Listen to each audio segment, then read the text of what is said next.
আপনার কর্মজীবনটা কি আসেন সেটা দেখি। আপনার কর্মজীবন কি ভালো? না মির্জা ভাই, আপনার কর্মজীবন ভালো না। আপনার কর্মজীবন কলঙ্কে ভরা। না, আমি কোনো পত্রিকার নিউজ নিয়ে আপনার চরিত্র হনন করবো না, ওইটা আমার কাজ না। 2015 সালে আপনি আপনার নিজের দাখিল করা হলফনামা থেকেই দেখাবো।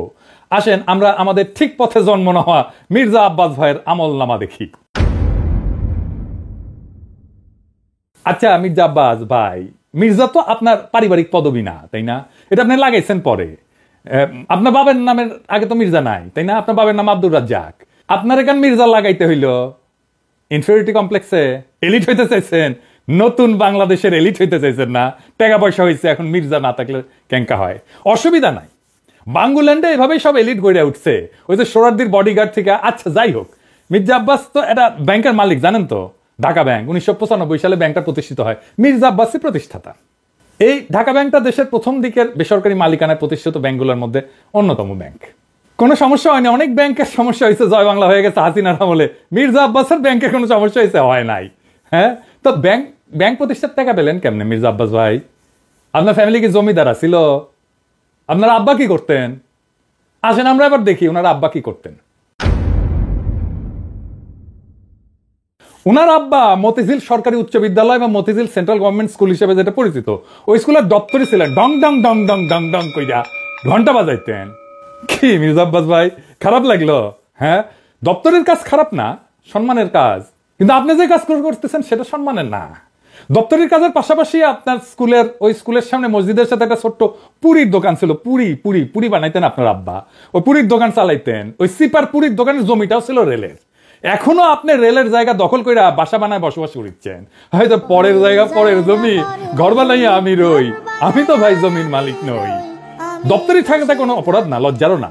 কিন্তু ওই অবস্থা থেকে ব্যাংক মালিক হওয়ার জার্নিটা আমরা বুঝে দেখতে চাই। কেমনে বাংলাদেশের এলিট তৈরি হয়েছে, কেমনে বাংলাদেশের পলিটিশিয়ানরা তৈরি হয়েছে, কেমনে বাংলাদেশের রাজনীতিতে দুর্বৃত্তায়ন হয়েছে। 1991 সালে প্রথম এমপি হন মির্জা আব্বাস। তারপরে কিছুদিনের মধ্যে ঢাকার মেয়র, আর 4 বছরের মধ্যে ব্যাংক মালিক। এমপির বেতন কত মির্জা ভাই? মন্ত্রীর বেতন কত? 1-1.5 লাখ টাকা সেই সময় মাসে, তাই না? তো কোন জাদুর কাঠি পাইলেন যে ব্যাংক বানানোর টাকা পাইছেন? এমপি হওয়ার আগে কি করতেন আপনি? আপনি ছিলেন কমিশনার। কমিশনারের বেতন কত?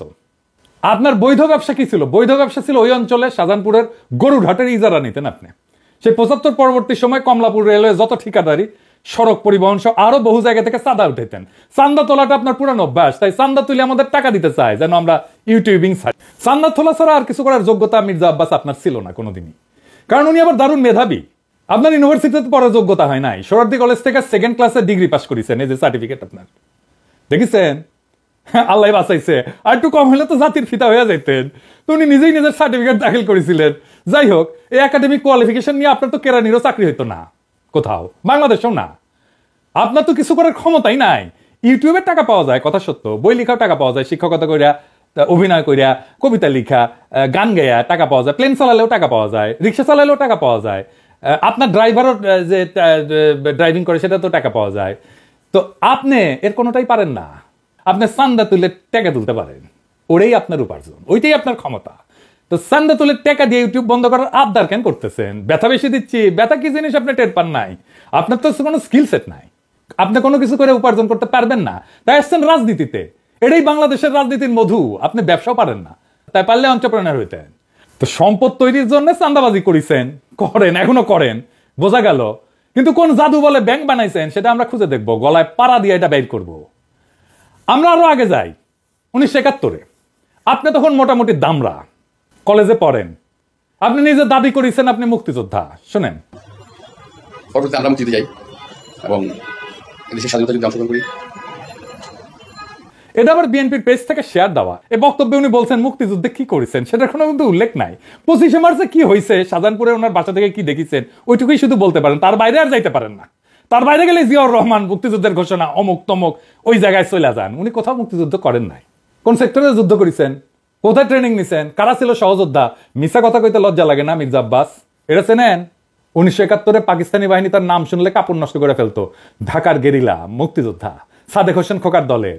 আমি তার কাছ থেকে জানছি আপনি মুক্তিযুদ্ধ করেন নাই। এমনকি আপনি এই যে যারা মুক্তিযুদ্ধ করছে একই সময় ঢাকায়, আজম খান, ইকবাল সুফি, আলমাস লস্কর, কাজী মোহাম্মদ হেদায়েতুল্লাহ, মোহাম্মদ শফি, খুরশিদ আব্দুল মতিন, আবু তাহের, মোহাম্মদ বাশার, খন্দকার আবু জায়েদ, জিন্না, ফরাদ জামিল, ফুয়াদ, মোহাম্মদ শামসুল হুদা, ডক্টর নিজাম, জাহের, কুসি, ঢাকার মুক্তিযুদ্ধের সেই উজ্জ্বল নামগুলা কারো বন্ধু সার্কেলের লোক আপনি ছিলেন না। 1971 মুক্তিযুদ্ধের যাওয়ার সাহস হয় নাই, আজ আসছেন 71 বাঁচাইতে, দ্বিতীয় স্বাধীনতাকে অস্বীকার করতে। বাহ বাহ, চমৎকার চমৎকার। আর এক জাফর ইকবাল রাজনীতিতে আবার বলছেন আমরা নাকি হাসিনারে যারা সমর্থন করছে সে ব্যবসায়ীদের বিরুদ্ধে কিছু বলি না। তো মির্জা আব্বাস কি শুক্রে 8 দিন হইলে আমার ভিডিও দেখেন, তিনি কি কাউরে ছাড়িছে? হাসিনা যখন ক্ষমতায় তখন একটা এপিসোডই করছে আলাদা করে ফ্যাসিবাদের সমর্থক ব্যবসায়ীদের। এডিটর সাহেব দেখে দেন না কিছু এক না ওটা থেকে। এফবিসিসি এর একটা কনফারেন্স আছে, সেইখানে বাংলাদেশের ব্যবসায়ী নেতারা হাসিনাকে সামনে রেখা নানাভাবে তেল দিছে, শেখ হাসিনার নামে জয়ধ্বনি দিছে, গানের কলি ব্যবহার করে হাসিনার মন পাওয়ার চেষ্টা করছেন। হাসিনাকে যারা উৎখাত করতে চায় তাদের দেখে নিবে বলছে হাসিনাকে যারা উৎখাত করতে চায় তাদের ঠেকায় দিতে বাংলাদেশের ব্যবসায়ীরাই যথেষ্ট। জয় শেখ হাসিনা। কিন্তু হাসিনা যাওয়ার পরে আপনার সামনে কেন সময় টিভির মাইক্রোফোন এডিটর সাহেব বড় কইরা দেখান, মাথার উপরে কেন চ্যানেল 24 এর লোগো? ওরা কি আপনার দুলাভাই লাগে নাকি আপনারা চান্দা দেয়? আবার শোনেন, বলতেছে আমরা নাকি সবার পিছিয়ে লাগি। কার পিছিয়ে লাগিছি? ইন্ডিয়ান লেসপেন্সারি যারা করে তাদের পিছিয়ে লাগিছি। প্রফেসর ইউনূসের পিছনে নাকি আমরা লাগবো? অবশ্যই লাগবো যদি প্রফেসর ইউনূস ইন্ডিয়ান লেসপেন্সারি করে। ইন্ডিয়ান লেসপেন্সারি বাদ দেন, তারপরে আইসেন আলাপ করতে। আমাদের কাছে খবর আছে, বুঝছেন, সব খবর আছে। কি করেছেন হাসিনার আমলে, কেমনে কারে ম্যানেজ করেছেন, সব খবর আছে। আপনাদের দলের লোকেরা বলে সোশ্যাল মিডিয়া কিছু না, মাঠের রাজনীতি, ভোটের রাজনীতি আসল। হ্যাঁ আসেন সোশ্যাল মিডিয়া নিয়ে কি করে বিএনপি দেখি। বিএনপি প্ল্যান নিছে যে তাদের ফেসবুকের পোস্টে তো কেউ যায় না, মাসি মারে ওরা নিজেরা বসে, তো স্পন্সর পড়তে পয়সা খরচ কর, টাকা খরচ কর, তা করবে না তারা। বট রিয়াক্ট, কিন্তু বট মানে বুঝেছেন তো, যন্ত্র থেকে ওই যে লাইক শেয়ার দিবে, বুঝেছেন, কমেন্ট করবে, বট দিয়ে রিয়াক্ট দেন। দেখেন সব ভিয়েতনামের আইডি, দেখেছেন? হ্যাঁ আপনারা বিএনপির পোস্ট দেখবেন যে হাজার হাজার লাভ রিয়াক্ট করেছে, ভালোবাসা রে বন্যা হয়ে যাইতেছে, আপনারা প্রভাবিত হয়ে যাবেন। আরে বাপরা সর্বনাশ, ভালো কাজ করেছে তো, ভালো কথা, আমি একটা লাভ রিয়াক্ট দিয়ে দিই।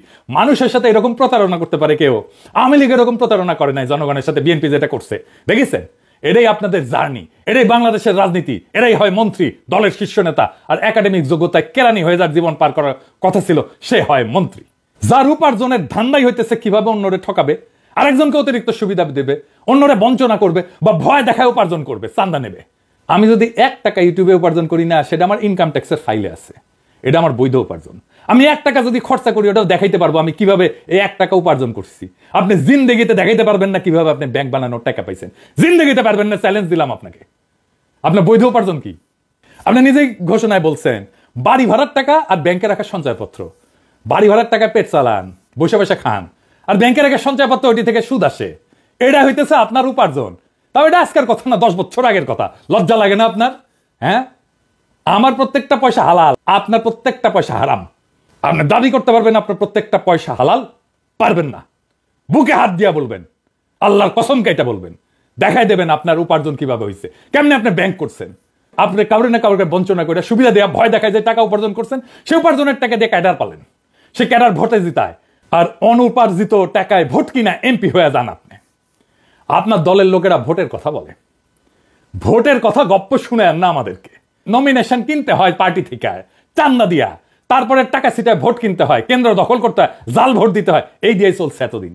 ভোটের শক্তির রোয়াব দেখায়েন না, ওই রোয়াব আমরা ফুটে করে দিতে পারি। জুলাই বিপ্লবের আকাঙ্ক্ষা ছিল এই বন্দোবস্তের পরিবর্তন, সত্যিকারের মেধাবীদের দিয়ে রাষ্ট্র চালানো।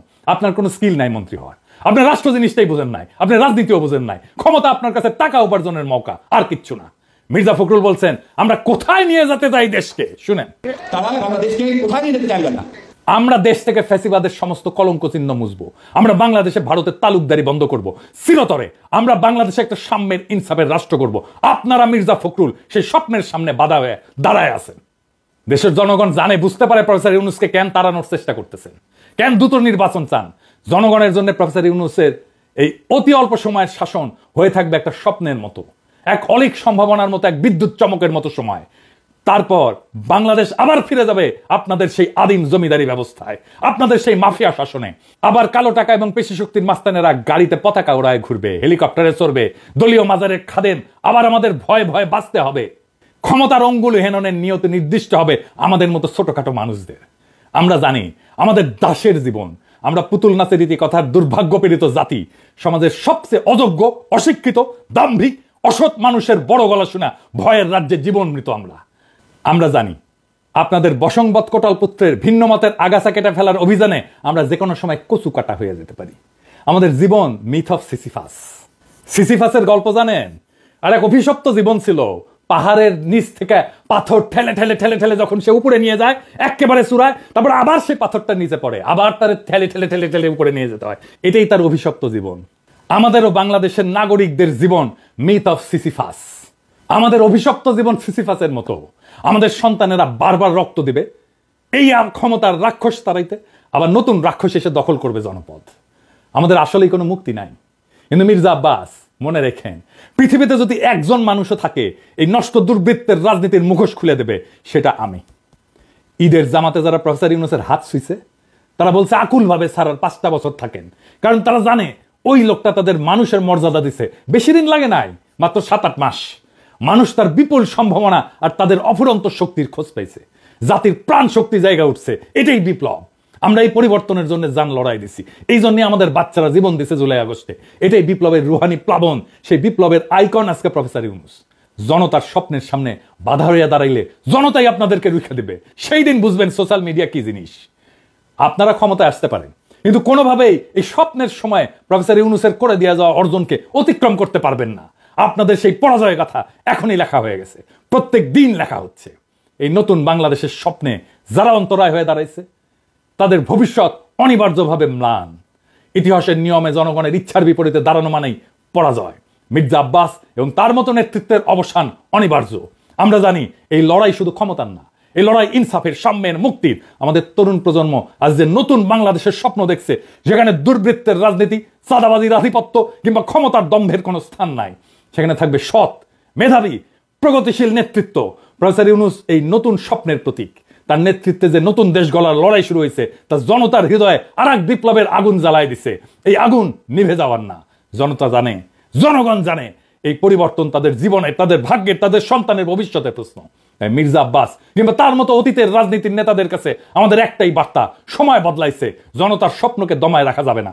নতুন বাংলাদেশে মিথ্যা, দুর্নীতি, ক্ষমতার অপব্যবহার থাকবে না। আমাদের লড়াই চলবে জুলাই আগস্ট বিপ্লবের প্রকৃত অর্থ বাস্তবায়ন না হওয়া পর্যন্ত। এই নতুন বাংলাদেশের স্বপ্ন বাস্তবায়নের পথে প্রত্যেকটা বাধাকে পেরায়া আমরা আগায় যাব একটা সত্যিকারের স্বাধীন, সাম্যের, ইনসাফের, মানবিক বাংলাদেশের পথে। ইনকিলাব জিন্দাবাদ।